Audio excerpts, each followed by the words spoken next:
सो बच्चों welcome back to my channel की YT class. एक बार फिर से मैं आप लोगों के सामने आ चुका हूँ इंपॉर्टेंट एमसीक्यूज की सीरीज लेकर के। आज हम लोग अपना चैप्टर 4 मूविंग चार्जेस मैग्नेटिज्म के बारे में पढ़ने जा रहे हैं। और पढ़ने से पहले कुछ चीजें मैं आपको बता दूं कि जो हमारा बैच है वो बच्चों स्टार्ट हो चुका है। ठीक है, अगर आप नर्सिंग के स्टूडेंट हैं, नर्सिंग की तैयारी कर रहे हैं, तो आप इस बैच को परचेज कर सकते हैं। इस बैच में आपको daily live classes, 1-to-1 doubt solving, notes, mind map, all India test series, सारी चीजें आपको मिलने वाली है। और आप ऐप को डाउनलोड कर सकते हैं प्ले स्टोर से जा करके। एंड अगर डाउनलोड करने में या बैच लेने में कोई दिक्कत आ रही है तो आप कॉल कर सकते हैं हमारे इस नंबर पे। और अब जो बैच का प्राइस है उसको हमने कम कर दिया 549 रुपीज़। बस खाली बैच का प्राइस क्या बचा है बच्चों? 549। ठीक है, तो आप बैच को जल्दी से जाकर के परचेज करें 549। ठीक है, और कॉल जरूर करें अगर आपको कोई भी समस्या आ रही है। अगर आपको ये पीडीएफ भी चाहिए तो भी आप व्हाट्सएप करके ये पीडीएफ मांग सकते हैं इंपॉर्टेंट क्वेश्चंस की। और भी चैप्टर के इंपॉर्टेंट क्वेश्चन हम करा चुके हैं तो उसकी पीडीएफ भी आप ले सकते हैं इस नंबर पे व्हाट्सएप करके। तो चलिए बच्चों शुरू करते हैं बिना किसी देरी के। तो पहला सवाल आपको यहाँ दिख रहा होगा कंप्यूटर स्क्रीन पे। आप कोशिश करिए पहले खुद से आंसर देने का, फिर मैं बताऊंगा। बाकी वीडियो को पॉज करके कर दीजिएगा, लाइव क्लास तो है नहीं, वीडियो को आप पॉज करके आंसर दीजिएगा, फिर अपना आंसर मैच करिएगा। और लास्ट में कमेंट में जरूर लिखिएगा कि आपका कितने मार्क्स आए हैं, कितने आंसर आपने खुद से सही बताए हैं। अब देखो बच्चों क्या होता है, moving force of a charge, magnetic force on a charge. ठीक है, magnetic force on a charge moving with a velocity v, magnetic field b। तो आपको बताना है मूविंग वो मैग्नेटिक फोर्स कितना लगेगा। मतलब आपको क्या बताना है? FB बताना है। मैग्नेटिक फोर्स को FB से डिनोट करते हैं। अगर आपको ये चैप्टर पूरा पढ़ना है डिटेल में तो आप ऐप डाउनलोड कर सकते हैं, वहां पे आपको ये चैप्टर मिल जाएगा। तो FB का फॉर्मूला क्या होता है? QV cross B। क्या ये फॉर्मूला होता है? तो बच्चों अगर मैं इसको लिखना चाहूँ तो QV क्रॉस B मतलब क्या हो जाएगा? VB sine theta. क्या हो जाएगा बच्चों? VB sine theta. क्या हो जाएगा इसका आंसर? QVB साइन थीटा या फिर QV cross B।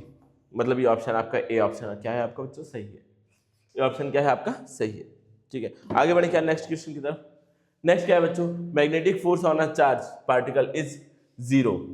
Charge particle पे जो मैग्नेटिक फोर्स है वो जीरो कब होता है? अच्छा, फोर्स का भी जस्ट हमने फॉर्मूला देखा, FB is equal to QVB sine theta. अच्छा, ये जो एंगल होता है ना, ये V और B के बीच का एंगल होता है। Theta is equal to angle between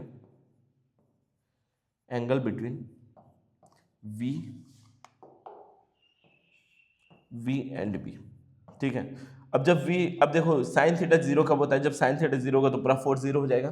तो साइन थीटा बच्चों कब जीरो होता है? एक तो 0 डिग्री पे और एक कब होता है बेटा? 180 डिग्री पे। मतलब जब भी मैग्नेटिक फील्ड और वेलोसिटी के बीच का एंगल या तो 0 डिग्री हो जाए या तो 180 डिग्री हो जाए, या तो पैरेलल हो जाए या अपोजिट डायरेक्शन में हो जाए, तब क्या हो जाएगा बेटा? 0 डिग्री होने का मतलब क्या है? वेलोसिटी भी इधर, मैग्नेटिक फील्ड भी इधर। 180 होने का मतलब क्या है? वेलोसिटी इधर, मैग्नेटिक फील्ड इधर, अपोजिट डायरेक्शन। ठीक है, तो मतलब ऑप्शन में क्या क्या है? पैरेलल हो जाए, पैरेलल हो जाए, वैसे ही वेलोसिटी क्या हो जाए? B के पैरेलल हो जाए, तो सही ही है। ठीक है, परपेंडिकुलर तो नहीं हो जाएगा, 45 डिग्री भी नहीं हो जाएगा। Both A and B, both A and opposite to B। हाँ, ए ऑप्शन तो सही ही है, ये ऑप्शन तो सही है। और अगर अपोजिट भी हो जाएगा B के तो भी सही हो जाएगा, मतलब हमारा डी ऑप्शन करेक्ट है। Both A and opposite to B क्या है? अगर या तो पैरेलल हो जाए या फिर अपोजिट हो जाए तो हमारा मतलब ए ऑप्शन को हमें टिक नहीं लगाना है, ऑप्शन सारे पढ़ने नहीं हो जाए। इस क्वेश्चन से क्या सीख मिल रही है? अगर आप ए ऑप्शन टिक लगा के आ जाओगे तो आपको बच्चों नंबर नहीं मिलेगा, नंबर काट लिया जाएगा। ठीक है, तो आपको क्या करना है बेटा? सारे ऑप्शन पढ़ने हैं। भले ही आपको पहला ही ऑप्शन सही दिख रहा है लेकिन आपको सारे ऑप्शन पढ़ने हैं। ठीक है, both A and opposite to B। समझ में आ रहा है बच्चों? अगर समझ में आ रहा है तो जल्दी से लाइक कर दीजिए। ठीक है, वीडियो को लाइक करके अपने फ्रेंड्स के साथ जरूर शेयर करें। अब क्या होता है?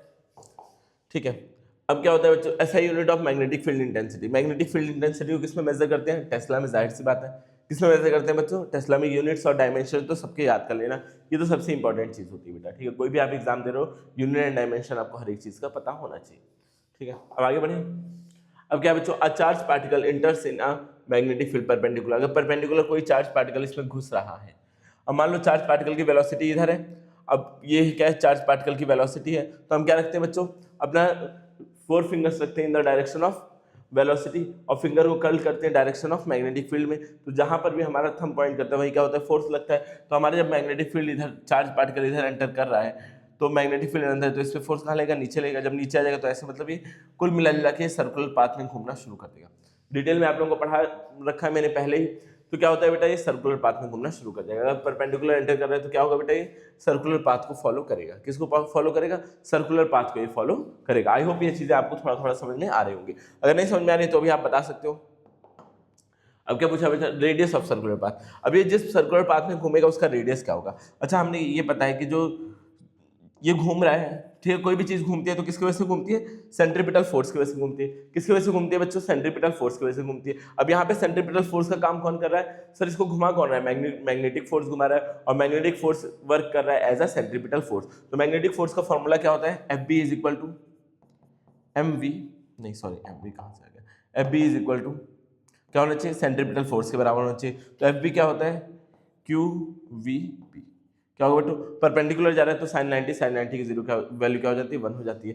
परपेंडिकुलर में ही तो गोल गोल घुमाता है, गोल गोल घुमा रहा है मतलब 90 डिग्री मतलब 1 हो जाएगा साइन 90 की वैल्यू। और सेंट्रीपिटल फोर्स क्या होता है, M V square upon R. क्या होता है, M V square upon R. ये आर की वैल्यू निकालनी है, रेडियस आपको, एक स्क्वायर से ये कट जाएगा। अब आर को इधर भेज देते तो आर इज इक्वल टू क्या हो जाएगा बच्चों, M V upon Q B. क्या हो जाएगा, M V upon Q B. ये चीज याद रखना, रेडियस इक्वल टू क्या हो जाएगा, M V upon Q B. अब क्या है बच्चों, रेडियस किस किस चीज पे डिपेंड कर रहा है, चार्ज पे डिपेंड कर रहा है।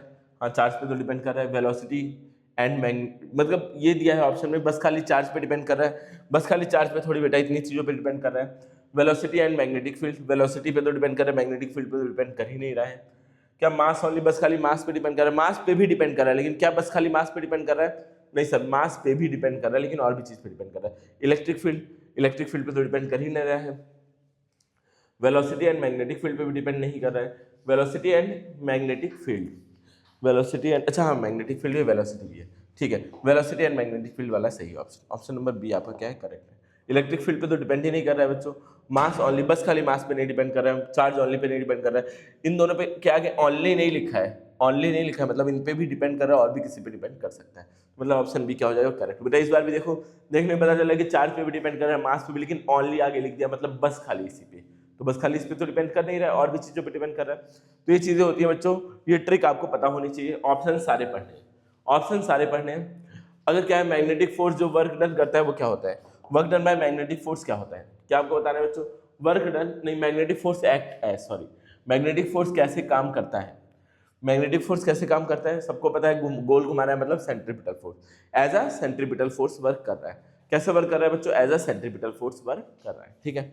अब अगला बढ़ते हैं, ठीक है, work done by magnetic force, magnetic force का वर्क डन क्या होता है। अच्छा आपको पता है magnetic force as a centripetal force work done कर रहा है, वर्क कर रहा है, और सेंट्रीपिटल फोर्स का जो वर्क डन होता है वो जीरो होता है, क्या आपको पता है, अगर नहीं पता है तो मैं बता दूं।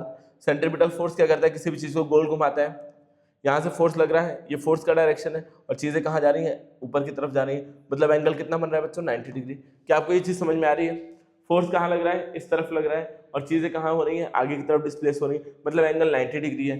वर्क डन का फॉर्मूला क्या होता है, F S cos theta, cos theta की जगह 90 लिखेंगे तो क्या हो जाएगा, जीरो। तो वर्क डन क्या हो जाएगा बच्चों, जीरो। वर्क डन क्या हो जाएगा, zero. Work done bye centripetal force क्या हो जाएगा बच्चों, जीरो। आई होप ये चीज आपको थोड़ा थोड़ा समझ में आ रही होगी। समझ में आ रही है तो जल्दी से बच्चों थम्स अप करिए, जल्दी से थम्स अप करिए, एकदम सिंपल चीजें हैं, अगर आपने पढ़ रखा है तो आपके लिए एकदम आसान है। Magnetic field due to a moving charge depend on, moving charge की वजह से जो मैग्नेटिक फील्ड होती है वो किस किस चीज पे डिपेंड करती है। अब मैग्नेटिक फील्ड का फॉर्मूला क्या होता है, मूविंग चार्ज की, मैग्नेटिक फील्ड का mu naught I, Ampere's law 2 pi R, इसी चीज पे डिपेंड करता है। समझ में आ रहा है बच्चों, अगर आपको ampere law, ampere circuital law नहीं पता है तो आपको पढ़ना पड़ेगा, तभी समझ में आएगा कि मैग्नेटिक फील्ड का फॉर्मूला कहाँ से आया। अब किस किस चीज पे डिपेंड कर रहा है, एक तो करंट पे डिपेंड कर रहा है, अगर करंट पे डिपेंड कर रहा है तो मतलब चार्ज पे भी डिपेंड कर ही रहा होगा। करंट का फॉर्मूला क्या होता है, Q अपॉन टी, मतलब चार्ज पे तो डिपेंड कर ही रहा है। वेलोसिटी, अच्छा अब चार्ज जितना भी तेजी से चलेगा क्या करंट उतना तेजी से फ्लो होगा, rate of flow of charge को क्या बोलते हैं हम लोग, करंट बोलते हैं। अच्छा फॉर्मूले में भले ही वेलोसिटी नहीं है, अगर मैं चार्ज की वेलोसिटी बढ़ा रहा हूँ तो क्या मैग्नेटिक फील्ड बढ़ेगी, अरे चार्ज की वेलोसिटी बढ़ रही है मतलब पर यूनिट जो मतलब क्या था, rate of flow of charge बढ़ेगा, जितना तेजी से चार्ज जाएगा उतना तेजी से उसका रेट बढ़ेगा, तो मतलब वेलोसिटी पे भी डिपेंड कर रहा है। और डिस्टेंस आर है तो आर पे तो डिपेंड कर ही रहा है, मतलब इन सारी चीजों पे डिपेंड कर रहा है। भले बेटा फॉर्मूले में वर्ड्स नहीं आ रहे लेकिन फिर भी उन चीजों पे डिपेंड कर रहा है, ठीक है। ये चीज याद रखना है, देखो चार्ज पे डिपेंड करेगा क्योंकि करंट पे डिपेंड कर रहा है, वेलोसिटी पे डिपेंड करेगा क्योंकि जितना तेजी से करंट फ्लो होगा उतनी ही ज्यादा मैग्नेटिक फील्ड आएगी, ठीक है। क्या समझ में आ रहा है बच्चों, बोलोगा, कोई भी डाउट हो तो आप कमेंट सेक्शन में जरूर लिखिएगा। अब क्या, direction of magnetic field around a straight current carrying conductor is given by, अच्छा अब देखो ये है करंट कैरिंग कंडक्टर है, इसमें इलेक्ट्रिक फील्ड बह रही है, मतलब क्या है, करंट बह रहा है। अब आपको बताना है इसमें मैग्नेटिक फील्ड का डायरेक्शन, तो कैसे पता लगाएंगे, हम क्या रखेंगे, अपने राइट हैंड थंब रूल से पता लगाते हैं। राइट हैंड की 4 फिंगर्स को रखेंगे in the direction of current और फिंगर्स को कर्ल करेंगे। देखो जैसे यहाँ पे मैंने फिंगर कर्ल किया, कहाँ जा रही है फिंगर, अंदर की तरफ जा रही है, तो यहाँ मैग्नेटिक फील्ड क्या होगी बेटा, अंदर होगी। अब इस तरफ ऐसे घुमा के आया बाहर की तरफ, यहाँ क्या आ रहा है, बाहर की तरफ आ रहा है, मतलब यहाँ मैग्नेटिक फील्ड क्या होगी, आउटवर्ड होगी। तो मतलब इस तरह से हम कैसे पता लगाते हैं, राइट हैंड थंब रूल से। तो ऑप्शन क्या हो जाएगा बेटा, right hand thumb rule, A option आपका करेक्ट है। ये ऑप्शन क्या है बच्चों, आपका करेक्ट है। आई होप ये चीजें आपको थोड़ा थोड़ा समझ में आ रही होगी, थोड़ा क्या डिटेल में आना चाहिए। अब क्या दे रखा है बेटा, 2 पैरेलल वायर्स है। अच्छा ठीक है, मैग्नेटिक इफेक्ट आपने पढ़ रखा है ना, तो आपने ये पढ़ा होगा, नॉर्थ से इलेक्ट्रिक फील्ड बाहर निकलती हुई दिखती है। नॉर्थ से मतलब क्या होती है, बाहर आती है, और साउथ के अंदर जाती है। ठीक है, जब भी मैग्नेटिक फील्ड बाहर आते हुए दिख रहे तो कौन सा पोल है बच्चों, नॉर्थ पोल है। जब भी अंदर जाते हुए दिख रहे हो मतलब कौन सा पोल है, साउथ पोल है। और आपको ये भी पता होगा कि जो क्या होते हैं, लाइक पोल्स होते हैं एक दूसरे को रिपेल करते हैं, और अपोजिट पोल क्या करते हैं, एक दूसरे को अट्रैक्ट करते हैं। ये आपको पता होगा। अगर इतनी चीज़ आपको पता है, इतनी समझ, और फॉर्मूले से भी हम कर सकते हैं, बाकी आपको कॉन्सेप्ट से अगर करना चाहो तो ज़्यादा आसान चीज़ें हो जाती हैं। अब देखो क्या क्या दिया है सवाल में, 2 parallel conductor carrying same current, दोनों सेम डायरेक्शन में दोनों के करंट है। इसके भी यहीं पे है, इसका भी यहीं पे। अब इस पॉइंट पे दोनों का, अब दोनों अट्रैक्ट करेंगे या रिपेल करेंगे ये बताना है। ठीक है, तो मुझे पता लगाना है कि इस तरफ, इस कंडक्टर के इस तरफ कौन सा पोल बन रहा होगा, इस कंडक्टर के इस तरफ। मान लो इधर अगर साउथ पोल बन रहा होगा, ये भी साउथ पोल बन रहा होगा, तो दोनों एक दूसरे को रिपेल करेंगे। ठीक है, समझ में आ रहा है। अगर इधर ये नॉर्थ और साउथ अपोजिट बन रहा होगा, तो एक दूसरे को क्या करेंगे बेटा, अट्रैक्ट करेंगे। अब मैंने इसके क्या रखा, डायरेक्शन में थंब रखा, और अंदर की तरफ, अंदर जा रही है मतलब अंदर जाती हुई दिख रही है। जहां जाती है वो कहाँ क्या होता है, साउथ पोल होता है, मतलब इसको मैं साउथ पोल बोल सकता हूँ। अब इससे रखा मैंने, और इधर आया तो बेटा बाहर आते हुए दिख रही है, बाहर मतलब नॉर्थ पोल की तरफ। तो इस तरफ क्या बन रहा है, साउथ पोल, इस तरफ नॉर्थ पोल, मतलब दोनों क्या होंगे, एक दूसरे को अट्रैक्ट करेंगे। क्या करेंगे बेटा, एक दूसरे को अट्रैक्ट करेंगे, मतलब क्या करेंगे, दोनों को एक दूसरे को अट्रैक्ट करेंगे। अगर तारों को ऐसे छोड़ दोगे तो धीरे धीरे करके पास आ जाएंगे। और रियल लाइफ में क्यों नहीं आते, क्योंकि बेटा जो रियल लाइफ में करंट होता है ना, बहुत कम होता है। क्या होता है, जो करंट की इंटेंसिटी होती है बहुत कम होती है, और उस पर हम लोग क्या लगा देते हैं, इंसुलेशन लगा देते हैं। इंसुलेशन मतलब तारों पे प्लास्टिक लगी होती है, तो इस वजह से क्या होता है, रियल में तार पास पास नहीं आते। लेकिन मैग्नेटिक फील्ड बनती है, लोग पास आ सकते हैं, कसम भी नहीं खाए ना आने के पास। ठीक है, फोर्स पर यूनिट लेंथ, फोर्स पर यूनिट लेंथ का क्या मतलब है, F/L, जिसका फॉर्मूला होता है, अगर आपको ना पता हो तो मैं बता दूं, I1 I2 μ0 2 पाई डी, डी मतलब दोनों के बीच का डिस्टेंस। ठीक है, अब देखो क्या क्या दिया हुआ है, फोर्स पर unit length between 2 long parallel conductor current carrying conductor is proportional to, किसके प्रोपोर्शनल होती है। ठीक है, डिस्टेंस के प्रोपोर्शनल होती है, नहीं डिस्टेंस के तो इन्वर्सली प्रोपोर्शनल है। क्या बेटा, डिस्टेंस के इन्वर्सली प्रोपोर्शनल है। ठीक है, स्क्वायर ऑफ डिस्टेंस ये भी नहीं है, गलत है, स्क्वायर ऑफ डिस्टेंस के भी नहीं। इनवर्स ऑफ डिस्टेंस क्या है बेटा, इनवर्स ऑफ डिस्टेंस के प्रोपोर्शनल है।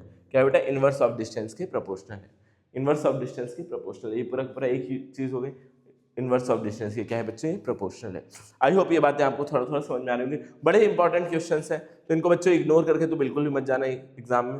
अब ये क्या होता है, inside a solenoid, long solenoid, magnetic field inside a long straight solenoid. Solenoid के अंदर मैग्नेटिक फील्ड कैसी होती है, ये भी मैं पढ़ा चुका हूँ। कैसी होती है बेटा, स्ट्रेट लाइन की तरह दिखती है, स्ट्रेट पैरेलल लाइंस की तरह दिखती है। कैसे दिखती है अंदर की फील्ड, स्ट्रेट पैरेलल लाइंस की तरह दिखती है। और स्ट्रेट पैरेलल लाइन का मतलब क्या हो गया, यूनिफॉर्म। अगर टेढ़ी मेढ़ी है, कहीं से ज्यादा है कहीं से कम है, क्या हो गया, नॉन यूनिफॉर्म। लेकिन स्ट्रेट अगर पैरेलल है एकदम, तो कैसा होगा बेटा, यूनिफॉर्म इलेक्ट्रिक फील्ड। कैसी होगी, यूनिफॉर्म होगी। समझ में आ रहा है बच्चों, इनसाइड कैसी होती है, यूनिफॉर्म होती है। चलो आगे बढ़े, क्या लॉरेंज फोर्स। लॉरेंज फोर्स का मतलब क्या होता है, मैं आपको बताऊं अगर, तो लॉरेंज फोर्स का मतलब क्या होता है, electrostatic force plus magnetic force को एक साथ जोड़ दो। क्या करो, इलेक्ट्रोस्टैटिक फोर्स और मैग्नेटिक फोर्स को एक साथ जोड़ दो। इलेक्ट्रोस्टैटिक फोर्स क्या होता है, QE होता है। मैग्नेटिक फोर्स क्या होता है बच्चों, मैग्नेटिक फोर्स क्या होता है, QV क्रॉस B होता है। अब दोनों में Q कॉमन ले लूँ तो क्या आ जाएगा, E plus V cross B, E plus V cross B। तो क्या आना चाहिए, E plus V cross B, मतलब सी ऑप्शन करेक्ट है। सी ऑप्शन क्या है बच्चों, करेक्ट है। आई होप ये बातें आपको समझ में आ रही होगी। तो क्या हमारा खत्म हो गया, हाँ। तो आज के लिए बच्चों इतना ही रखेंगे। ठीक है, अगला कौन से चैप्टर आपको टफ लग रहा है, किस पे आपको चाहिए वीडियो बताइएगा जरूर। मिलते हैं बच्चों नेक्स्ट क्लास में। Thank you for watching.